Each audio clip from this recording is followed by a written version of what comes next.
नमस्कार दोस्तों, मैं OS न्यूज़ चैनल में आपका बहुत बहुत स्वागत है। आज हम तहसील फरीदपुर में ग्राम नवादा वन में आए हुए हैं, जहां पर 4 वर्षों से दरबार चल रहा है माता रानी का और दूर दूर से यहाँ पे भीड़ लगती है।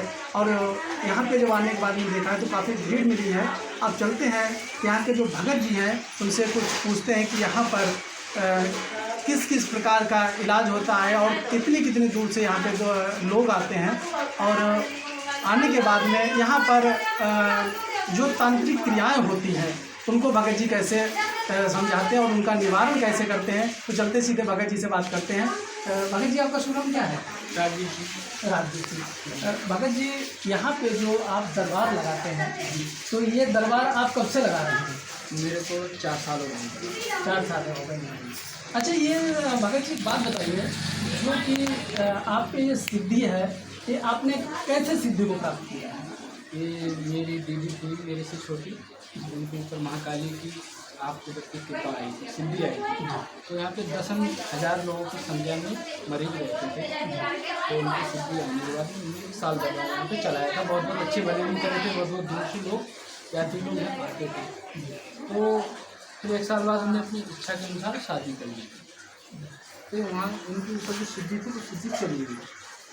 फिर ये सिद्धि माता की 1 हफ्ता बाद मैंने जब माँ की चिराग लगाई थी खादराबाद वाली मिल थी, तो 1 हफ्ता बाद मेरी को माता विराजमान हुई। तो माता की कृपा हुई थी। जब माता की कृपा हुई तो मैं पूजा पाठ करने लगा, सब भक्त लोग आने लगे, भला होने लगा। काफ़ी संख्या में मेरी लोग आ रहे थे, मेरी परेशान थे। मगर माँ की एक ऐसी कृपा थी, यहाँ पे जो भी आया ना उसकी हर तरीके की मनोकामना पूरी हुई थी। तो अपनी मनोकामना कैसी सारी परेशानी बीमारी बहुत ग्रस्त व्यक्ति में होता है, माँ ने सबका यहाँ पे कल्याण करा। और आज माँ की कृपा से दरबार भी लगता है, माँ की कृपा से सब लोग ठीक भी होते हैं। और यहाँ से दूर दूर से भक्त लोग आते हैं, दिल्ली से, गाजियाबाद से, नोएडा से, बुलंदशहर से, सैलामपुर से, टीवी से, हर जगह से आते हैं। तो माँ की कृपा है। और यहाँ पे एक ये सच्चाई है, कैसा भी जो भूत प्रेत दिक्कत होती है उनकी, कैसा भी हो, जो लोग 4-4 दरबारों में घूमते हैं, 5-5 दरबारों में घूमते हैं, 6-6 दरबारों में घूमते हैं और ठीक नहीं होते हैं। बालाजी महाराज के यहाँ पे भी हो जाते हैं, ठीक नहीं होते, वहाँ पे यहाँ पे माता उनका कल्याण कर देती है, गारंटी के साथ में, चैलेंज के साथ। अच्छा महाराज जी, यहाँ पे जो भक्त लोग आते हैं ये अपनी क्या क्या मुराद लेकर के आते हैं? और जब ये मुराद लेकर के तो इनकी जो मुराद को कैसे आप उसको ट्रीट करते हैं? इनकी मुराद ये किसी का बच्चा खो जाए तो नहीं मिल रहा है कि हाँ माता मेरा बच्चा खो गया है, मैं आपके दरबार में आया हूँ, मैं 7 हाजी लगाऊंगा, 5 हाजी लगाऊंगा, मैं आपके चरणों में आया हूँ। तो वो पूजा पाठ जब करते हैं उनके बच्चे आ जाते हैं। ऐसे हो चुका था, 100 लोगों के साथ में ऐसा हो चुका है। दूसरी बात है कि ये कोई व्यक्ति भूतग्रस्त होता है, घर की समस्याएँ होती हैं, घर के इष्ट देवता होते हैं जो दूर जाते हैं, उनकी पूजा नहीं मिलती है, तो घर में कोई खटमंगल रहता है, किसी का काम नहीं चलना, किसी के हारी परेशानी होती है, हमेशा दवाई आना, तो मतलब माता की कृपा से वो ठीक हो जाते हैं, उनके दवाई का असर नहीं होना, यहाँ आके ठीक हो जाते हैं। अच्छा महाराज, अभी जो देख रहे थे हम कि जैसे दरबार में आपके लोग खेल रहे थे भूत वाला, इन पे जो आते हैं तो इनको आप कैसे इनको ठीक करते हैं? ऐसा होता है, माँ की कृपा जब होती है तो माँ अपने आप ऑटोमेटिक बता देती है, इनको ऐसी चौकी लगानी, इन पर कौन सी चौकी लगानी, इनको क्या पत्ता लगाना है। मगर हमारे दरबार में जो होता है, मैं माँ का सीधा हवन गोला का हवन होता है वो बोलता हूँ। किसी पे अगर भूतग्रस्त व्यक्ति है तो उसमें मैं माँ को बोल देता हूँ कि माँ आपका 11 गोलों का हवन कर दूंगा, ये बच्चा ठीक हो जाए। तो वो ठीक हो जाता है तो उसका हवन हो जाता है। यहाँ पे जो श्रद्धा अपने भाव लेकर के आते हैं, क्या उनकी श्रद्धाएं जो है वो पूर्ण होती हैं? पूर्ण दावे के साथ। कौन कौन सी श्रद्धाएं अपने लेकर के व्यक्ति आता है? देखो, मनुष्य की तो बहुत श्रद्धाएँ होती हैं। किसी के घर में भूत प्रेत दिक्कत है, किसी घर में पैसा नहीं रुक रहा है, किसी घर में काम धंधा नहीं चल रहा, कोई अपने बच्चों से पीड़ित है कि बच्चा हमारी बात नहीं मान रहा है, तो माँ के दरबार में आता है, मतलब तक उठता है, बुद्धि भी ठीक हो जाती है। देखो माँ के दरबार में ऐसे चमत्कार है। महाराज जी, आपको जैसे जो है कौन कौन सी क्रियाएं आती हैं जिनसे आप इन सिद्धियों को जैसे आपने किया है, तो क्रियाएं आप किस टाइम ये क्रियाएं को करते हैं? ऐसा है, माता की कृपा में 40 दिन तो अन्न नहीं खाता हूँ। जब माँ की व्रत करता हूँ मैं 40 दिन अन्न नहीं खाता हूँ।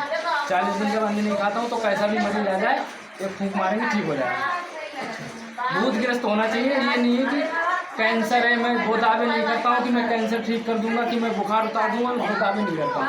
कोई भूतग्रस्त है वो दावे मैं करता हूँ, उनको हम एक फूंक से ठीक कर सकते हैं। माँ की कृपा से। बाकी हम ये कहते कैंसर ठीक कर देंगे, वो ठीक कर देंगे, कुछ भी नहीं। जब ऊपरी दिक्कत होती है, किसी के यहाँ दवाई चल रही है, ऊपरी दिक्कत होती है, वही दवाई फायदा करती है, वही दवाई नहीं फायदा करती है।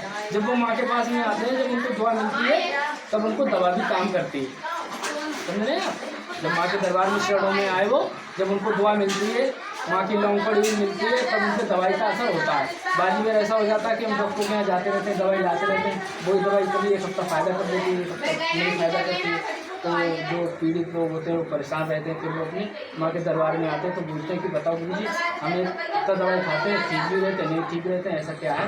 तो हम देखते हैं कि उनको बताते हैं, आप जरूर।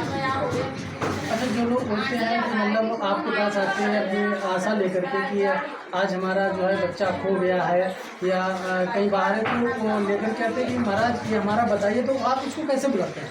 हम उनको ये कहते हैं कि पहले माँ के जो परिक्रमा लगवाते हैं साथ उनके माँ बाप से, और मैं बोलता हूँ कि माँ की जो भी आपको पूजा बोलनी है, हवन बोलना है, कुछ भी बोलना है, जैसे माँ के वस्त्र बोलने हैं, पहनान बोलने हैं, तो आप बोल दें यहाँ पे मत्था टेक के, आपका बच्चा आ जाएगा।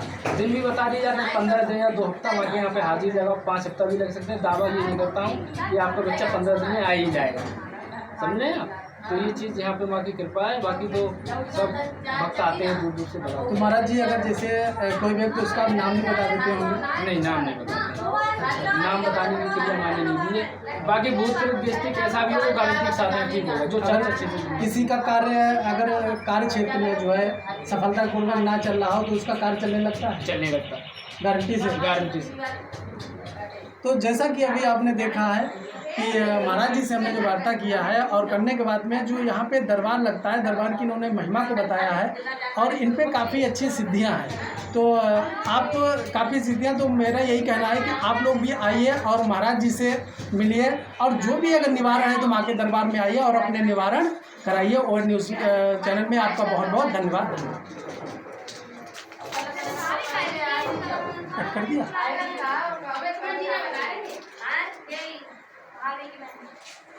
तो कट नहीं हुआ था।